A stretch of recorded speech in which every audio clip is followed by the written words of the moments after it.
ನೀವು ಒಳ್ಳೆಯವರಾ ಕೆಟ್ಟವರಾ? ಬಿಕಾಸ್ ತುಂಬ ಜನ ನಿಮಗೆ ನೀವೆಷ್ಟು ಒಳ್ಳೆಯವರು ಅಂತ ಹೇಳಿರ್ತಾರೆ. ಇನ್ನು ಕೆಲವರು ನೀವು ಮಾಡಿರೋ ಎಲ್ಲ ಕೆಲಸದಲ್ಲೂ ಏನಾದರೂ ಒಂದು ಕೆಟ್ಟತನ ಅವರಿಗೆ ಕಾಣಿಸ್ತಾ ಇರುತ್ತೆ.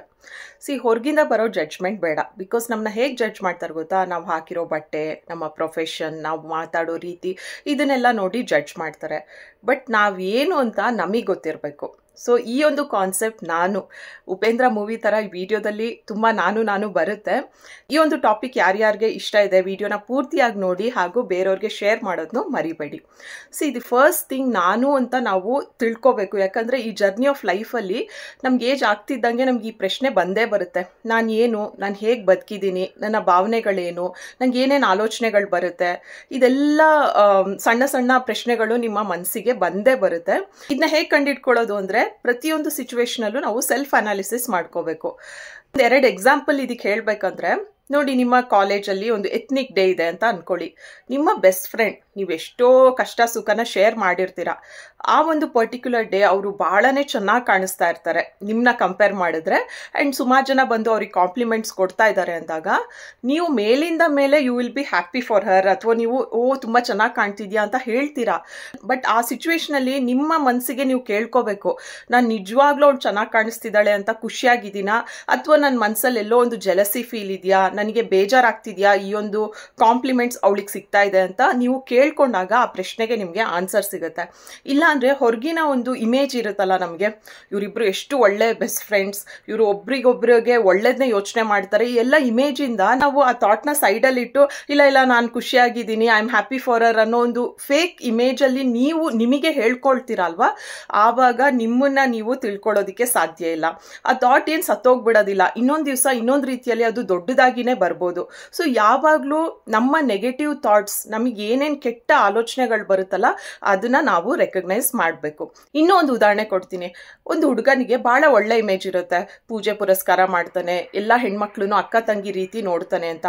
ಆ ಒಂದು ಹುಡುಗನಿಗೆ ಯಾರೋ ಒಂದು ಮ್ಯಾರಿಡ್ ವುಮೆನ್ನ ನೋಡ್ಬಿಟ್ಟು ಅಟ್ರಾಕ್ಟ್ ಆಗ್ಬೋದು. ಅಂದರೆ ಫಿಸಿಕಲಿ ಅಟ್ರಾಕ್ಟ್ ಆಗಿ ನಾನು ಇವ್ರ ಜೊತೆ ಹೀಗಿರಬೇಕು ಹಾಗಿರ್ಬೇಕು ಅಂತ ಅವನ ಮನಸ್ಸಿನಲ್ಲಿ ಏನೇನೋ ಆಲೋಚನೆಗಳು ಬರ್ಬೋದು. ಈ ಹೊರಗಿನ ಸಮಾಜಕ್ಕೆ 1% ಡೌಟ್ ಬರೋದಿಲ್ಲ ಈ ಒಬ್ಬ ಹುಡುಗನಿಗೂ ಈ ಥರ ಆಲೋಚನೆಗಳು ಬರುತ್ತೆ ಅಂತ ನಾವು ಯೋಚನೆ ಕೂಡ ಮಾಡೋದಿಲ್ಲ. ಬಟ್ ಆ ಹುಡುಗ ಅದನ್ನ ರೆಕಗ್ನೈಸ್ ಮಾಡ್ಕೋಬೇಕು. ನೋಡಿ, ನಾನು ಈ ವಿಡಿಯೋದಲ್ಲಿ ನೀವು ಒಳ್ಳೆಯವರಾಗಿರ್ಬೇಕು, ಒಳ್ಳೆತನ ಬೆಳೆಸ್ಬೇಕು ಇದನ್ನ ಹೇಳ್ತಾ ಇಲ್ಲ. ನಮ್ಮಲ್ಲಿರೋ ಕೆಟ್ಟತನನ ನಾವು ರೆಕಗ್ನೈಸ್ ಮಾಡೋದು ಇಂಪಾರ್ಟೆಂಟ್ ಸ್ಟೆಪ್ ಲೈಫಲ್ಲಿ, ನಮ್ಮ ಸ್ಪಿರಿಚುವಲ್ ಜರ್ನಿ ಸ್ಟಾರ್ಟ್ ಮಾಡೋದಿಕ್ಕೆ ಅಥವಾ ನಮ್ಮ ಒಂದು ಮೆಚುರಿಟಿ ಲೆವೆಲ್ ಇಂಪ್ರೂವ್ ಮಾಡ್ಕೊಳ್ಳೋದಿಕ್ಕೆ. ಇಲ್ಲ ಅಂದ್ರೆ ನಮಗಿರೋ ಇಮೇಜಲ್ಲೇ ನಾವು ಬದುಕ್ತಾ ಇರ್ತೀವಿ, ನಾವೇನು ಅಂತ ನಮಗೆ ಗೊತ್ತಿರೋದಿಲ್ಲ. ಐ ಹೋಪ್ ಇಲ್ಲಿ ತನಕ ನಿಮ್ಗೆ ಅರ್ಥ ಆಗ್ತಿದೆ ಅನ್ಕೊಳ್ತೀನಿ. ಯಾಕೆ ಇದು ಇಂಪಾರ್ಟೆಂಟ್ ಅಂದರೆ, ನಮ್ಮ ಈ ಸೆಲ್ಫ್ ಅನಾಲಿಸಿಸ್ ಇಂದ ಕೆಲವ್ರಿಗೆ ಆ್ಯಕ್ಚುಲಿ ನಾವು ಫ್ರೆಂಡ್ಸಿಗಾಗಿ ಒಳ್ಳೇದು ಯೋಚನೆ ಮಾಡ್ತೀವಿ, ಅವ್ರು ಚೆನ್ನಾಗಿ ಕಾಣಿಸ್ಬೇಕಾದ್ರೆ ನಮ್ಗೆ ನಿಜವಾಗ್ಲೂ ಖುಷಿ ಆಗುತ್ತೆ. ನಾವು ನಮ್ಮ ಆತ್ಮಕ ಪ್ರಶ್ನೆ ಮಾಡ್ಕೊಂಡಾಗ ಇಲ್ಲಪ್ಪ ನನಗೇನು ಜಲಸಿ ಅನಿಸ್ತಾ ಇಲ್ಲ, ನಾನು ನಿಜವಾಗ್ಲೂ ಅವಳಿಗಾಗಿ ಹ್ಯಾಪಿ ಇದ್ದೀನಿ ಅಂದರೆ ಇಟ್ಸ್ ಅ ಗುಡ್ ಥಿಂಗ್. ನೀವು ಜಲಸಿ ಅನ್ನೋ ಒಂದು ಕೆಟ್ಟ ಭಾವನೆ ನಿಮ್ಮಲ್ಲಿ ಇಲ್ಲ ಅಂತ ನೀವು ಒಂದು ಟಿಕ್ ಮಾರ್ಕ್ ಹಾಕೋಬಹುದು.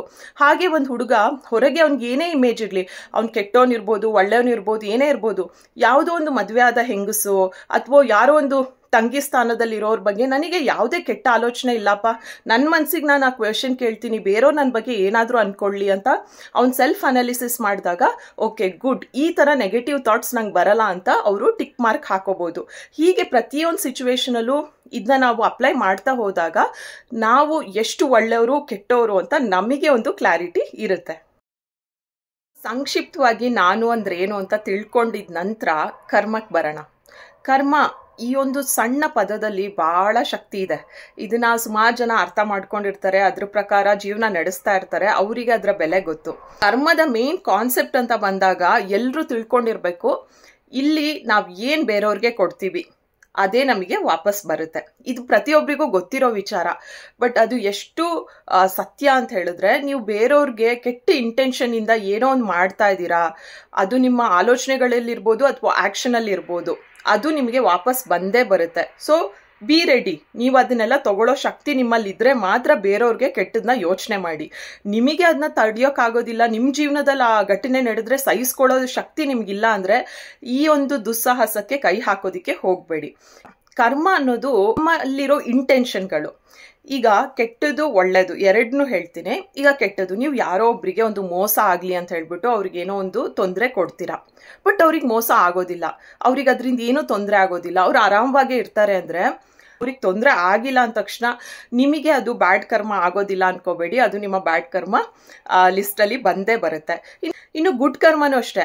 ಈಗ ಡ್ರೈವ್ ಮಾಡ್ತಾ ಇರ್ತೀವಿ, ಯಾರೋ ಅಡ್ಡ ಬಂದರು, ಮಗು ಅಡ್ಡ ಬಂತು ಅಂತ ನಾವು ಗಾಡಿನ ಸೈಡಲ್ಲಿ ಎಳ್ದ್ಬಿಡ್ತೀವಿ, ಪಕ್ಕದಲ್ಲಿ ಇನ್ಯಾರೋ ಒಬ್ರಿಗೆ ತೊಂದರೆ ಆಗುತ್ತೆ. ಬಟ್ ನನ್ನ ಇಂಟೆನ್ಷನ್ ಏನಿತ್ತು, ಆ ಮಗುಗೆ ತೊಂದರೆ ಆಗಬಾರ್ದು ಅಂತ ನಾನು ಗಾಡಿ ಎಳ್ದೆ, ನಾನು ಇನ್ಯಾರೋ ಒಬ್ರಿಗೆ ತೊಂದರೆ ಆಗಲಿ ಅಂತ ಮಾಡಿದಲ್ಲ ಅಲ್ವಾ, ಬಟ್ ಅಲ್ಲಿ ತೊಂದರೆ ಆಗಿದೆ. ಈ ಸಿನಾರಿಯೋದಲ್ಲಿ ನನ್ನ ಇಂಟೆನ್ಷನ್ ಒಳ್ಳೇದೇ ಇತ್ತು, ಬಟ್ ಜನಕ್ಕೆ ತೊಂದರೆ ಆಗ್ಬಿಟ್ಟಿದೆ. ಬಟ್ ಆದರೂ ಕೂಡ ಅದು ನಿಮ್ಮ ಬ್ಯಾಡ್ ಕರ್ಮಕ್ಕೆ ಬರೋದಿಲ್ಲ.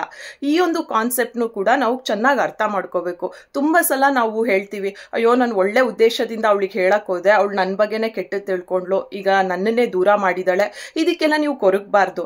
ನಿಮ್ಮ ಒಳ ಮನಸ್ಸಲ್ಲಿ ಒಳ್ಳೆ ಇಂಟೆನ್ಷನ್ ಇದ್ದಾಗ ಯಾರು ನಿಮ್ಮನ್ನ ದೂರ ಮಾಡ್ಕೊಳ್ತಾರೆ ಅಥವಾ ಯಾರು ನಿಮ್ಮನ್ನ ತಪ್ಪು ತಿಳ್ಕೊಳ್ತಾರೆ, ಯಾವುದ್ರ ಬಗ್ಗೆನೂ ನೀವು ಯೋಚನೆ ಮಾಡಬೇಡಿ. ಮೂರನೇದು, ಇದು ಕೂಡ ತುಂಬ ಜನ ತಪ್ಪು ತಿಳ್ಕೊಂಡಿದ್ದಾರೆ, ನಾನು ಯಾರಿಗಾದ್ರೂ ಮೋಸ ಮಾಡ್ಬಿಟ್ಟು ಚೆನ್ನಾಗಿ ದುಡ್ಡು ಮಾಡ್ತೀನಿ ಆ್ಯಂಡ್ ಬಡವ್ರಿಗೆಲ್ಲ ಆ ದುಡ್ಡಲ್ಲಿ ಸಹಾಯ ಮಾಡ್ತೀನಿ, ಆವಾಗ ನನ್ನ ಕರ್ಮ ಈಕ್ವಲ್ ಆಗಿಬಿಡುತ್ತಲ್ಲ ಅಂತ. ಕರ್ಮ ಹಾಗೆ ವರ್ಕ್ ಆಗೋದಿಲ್ಲ. ನೀವು ಯಾರಿಗೆ ಏನು ಫೀಲ್ ಮಾಡಿಸಿದ್ದೀರಾ, ಒಂದು ಉದಾಹರಣೆ ಅಂದರೆ, ನೀವು ಯಾರನ್ನೋ ಟೈಮ್ ಪಾಸಿಗೆ ಲವ್ ಮಾಡಿದ್ರಿ, ಅವ್ರು ನಿಮ್ಮನ್ನ ಸೀರಿಯಸ್ ಆಗಿ ತೊಗೊಂಡು ತುಂಬ ಪ್ರೀತಿ ಮಾಡ್ತಾರೆ, ಅವರಿಗೆ ಭಾವನೆಗಳು ಬರುತ್ತೆ, ನೀವು ಒಂದು ದಿವಸ ಬೋರ್ ಆಯಿತು ಅಂತ ಬಿಟ್ಟು ಹೋಗ್ತೀರಾ. ಬಟ್ ಅವರೆಷ್ಟು ನಿಮಗಾಗಿ ನೋವು ಪಡ್ತಾರಲ್ಲ, ಆ ಒಂದು ಭಾವನೆಗಳು, ಆ ನೋವುಗಳು ನೀವು ಕೂಡ ಒಂದು ಟೈಮಲ್ಲಿ ಅನುಭವಿಸ್ಲೇಬೇಕು. ಅದು ಒಂದಲ್ಲ ಒಂದು ರೀತಿಯಲ್ಲಿ ನಿಮಗೆ ಬಂದೇ ಬರುತ್ತೆ.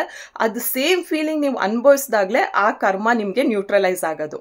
ಹಾಗೆ ಯಾರಿಗೋ ಮೋಸ ಮಾಡ್ತೀನಿ, ಅವ್ರ ದುಡ್ಡು ತೊಗೊಂಡ್ಬಿಡ್ತೀನಿ, ಇನ್ಯಾರಿಗೋ ಹೆಲ್ಪ್ ಮಾಡ್ತೀನಿ ಅಂದರೆ ಅದು ಹಾಗಾಗೋದಿಲ್ಲ. ಯಾರಿಗೋ ಮೋಸ ಮಾಡಿದಾಗ ಅವ್ರು ಎಷ್ಟು ಬೇಜಾರು ಮಾಡ್ಕೊಂಡಿರ್ತಾರೆ, ನಾನು ಕಷ್ಟಪಟ್ಟು ದುಡ್ದಿರೋ ಹಣ ಯಾರೋ ತೊಗೊಂಡ, ನನಗೆ ಅನ್ಯಾಯ ಆಯಿತು ಅಂತ ಎಷ್ಟು ನೊಂದ್ಕೊಂಡಿರ್ತಾರಲ್ಲ, ಅದು ನೀವು ಕೂಡ ಅನುಭವಿಸ್ಬೇಕು.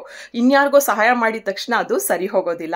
ಅದಕ್ಕೆ ಹೇಳೋದು, ನೀವು ಚರ್ಚ್ ಇರ್ಬೋದು, ಮಸೀದಿ ಇರ್ಬೋದು, ದೇವಸ್ಥಾನ ಇರ್ಬೋದು, ನದಿಗೆ ಹೋಗಿ ಮುಳುಗಿ ಬರೋದಿರ್ಬೋದು, ಇದರಿಂದೆಲ್ಲ ನನ್ನ ಪಾಪ ತೊಳೀತು ಅಂತ ಅನ್ಕೋಬೇಡಿ.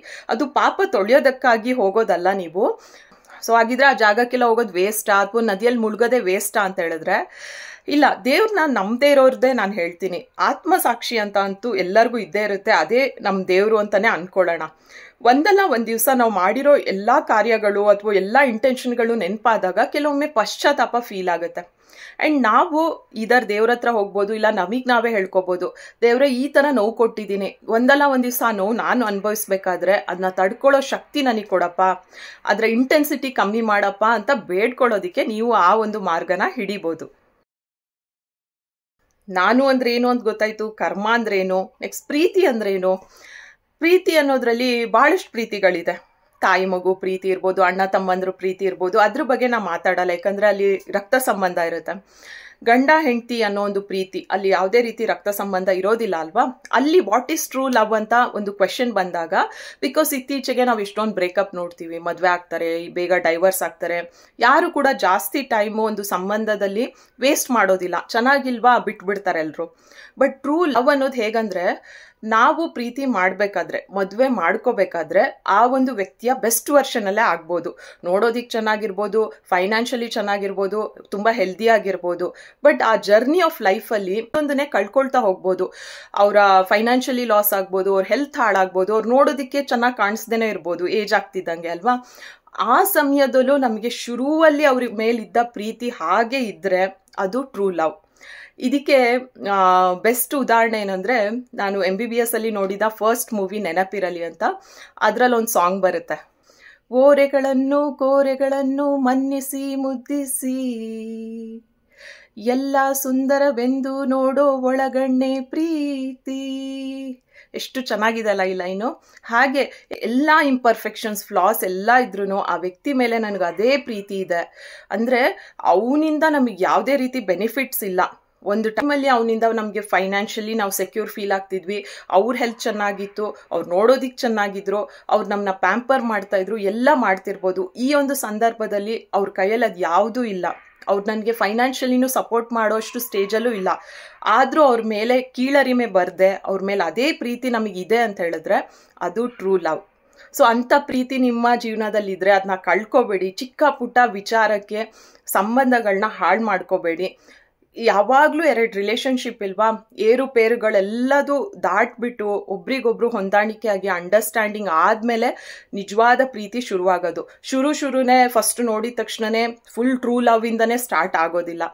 ದಿವಸ ಕಳಿಬೇಕು. ಸೊ ತುಂಬ ಅರ್ಜೆಂಟಲ್ಲಿ ಎಲ್ಲರೂ ಬ್ರೇಕಪ್ ಮಾಡ್ತೀರಾ, ಡೈವರ್ಸ್ ಮಾಡ್ಕೊಳ್ತೀರಾ.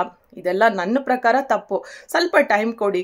ಯಾವಾಗಲೂ ಟೈಮ್ ಕಳೆದಂತೆ ಇಲ್ವಾ, ಮನಸ್ಸು ಸ್ವಲ್ಪ ತಿಳಿಯಾಗುತ್ತೆ, ನೀಟಾಗಿ ಯೋಚನೆ ಮಾಡೋದಕ್ಕೂ ನಿಮಗೆ ಸಹಾಯ ಆಗುತ್ತೆ. ಸೊ ಈ ಒಂದು ವಿಡಿಯೋದಲ್ಲಿ ನಾನು ಕರ್ಮ, ಪ್ರೀತಿ ಇದು 3 ಟಾಪಿಕ್ ಬಗ್ಗೆ ಸಂಕ್ಷಿಪ್ತವಾಗಿ ನಾನು ನಿಮಗೆ ತಿಳಿಸಿದ್ದೀನಿ. ನನಗೇನು ಗೊತ್ತು ಅದನ್ನ ನಾನು ನಿಮ್ಗೆ ಹೇಳಿದ್ದೀನಿ ಅಷ್ಟೇ.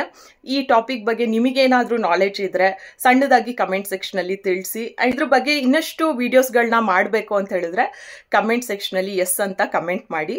ಆ್ಯಂಡ್ ಇನ್ನಷ್ಟು ಹೆಲ್ತ್ ಟಿಪ್ ವೀಡಿಯೋಸ್ಗಾಗಿ, ಮೆಂಟಲ್ ಹೆಲ್ತ್ ಟಿಪ್ ವೀಡಿಯೋಸ್ಗಾಗಿ ನಮ್ಮ ಅಕೌಂಟ್ನ ಫಾಲೋ ಮಾಡಿ. Thank you.